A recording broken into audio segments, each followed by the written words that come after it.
My name is Tylluan. I'm a solitary pagan witch. I'm an author and the founder of the Wolf and Howl Press. And today I'm going to chat to you a little bit about armchair witchcraft. What do I mean by that? Armchair witchcraft it can be good, it can be very helpful.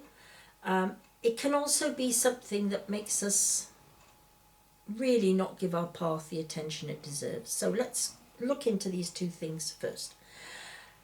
When is it good? Well, armchair witchcraft is basically when we read about stuff, when we think about it, and really don't do much about it.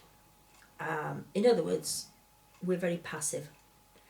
And there are times when it's the only option we have. If we're not well, if we, for example, can't get out and about and go to rituals or go into the garden or the park or the beach to go and perform a ritual ourselves, sometimes sitting down and being an armchair witch is literally all we've got. And don't knock it, because the mind is immensely powerful, and your mind can conjure up all sorts of things. I can memorize trips that I had to the beach when I was a child. I can memorize my walk to school when I was 5. Things like this are very, very good practice mentally for being a witch. So, don't knock it. It does have its uses. On the other hand, there are people who basically sit, they read about it, they dream about it, and they sit there saying, if only I could do so-and-so. I wish I could do such and such. I wish I could get into a group. I wish I could join a coven. I wish I could go and perform a ritual at Stonehenge. Well, two things really. Firstly, there are some things that physically are not practical to do. English heritage are not going to allow us to perform our rituals when and where we like at any of their sites, including Stonehenge. They have quite strict rules with Stonehenge, where you can only go at certain times, very early in the morning, very late in the evening, or at the solstice in midsummer and midwinter, which is fine, but it's not always practical. So sometimes we have to think, well, the best I might be able to do is to perform my ritual here in the house when I remember an earlier trip to some sacred site, or if we haven't been there, that we imagine it. Nothing wrong with that either. So that's times where you can turn something that's a little bit negative into something very positive, because you're using the mind, the will, the imagination, the intention. And that's tremendous. That's what magic's all about.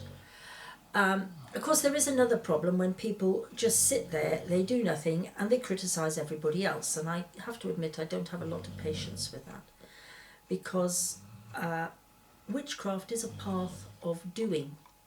And even if we're doing things mentally, we're performing rituals mentally, which you can do, and they are perfectly valid. Even if that's all we can do, we do not have the right to just sit there and do nothing but criticise other people. Yes, they might be doing it wrong in our eyes, but sometimes it's much better to be constructive, to be saying, well, do you think perhaps you could try such and such? But only if you know them well enough. Do not crash in and start giving your opinions, It's a bit like somebody said on Facebook the other day, this year I'm going to give everyone my opinion for Christmas.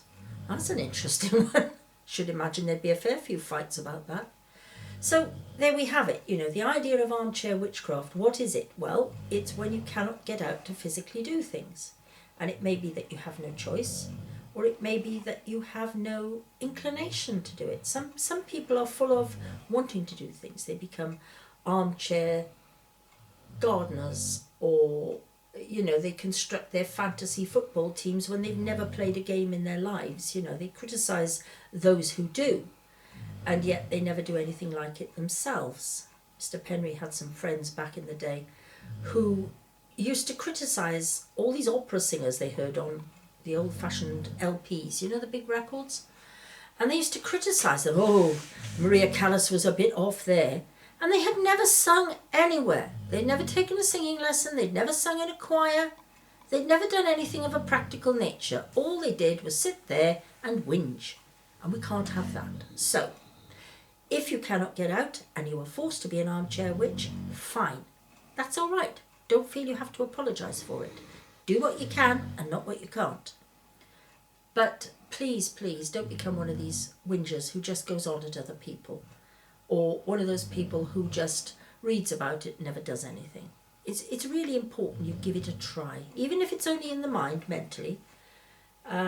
Give it a go and see what you can do. See what you can be. Be the best witch you can. Anyway, I hope that helps. Thank you very much for listening. Goodbye.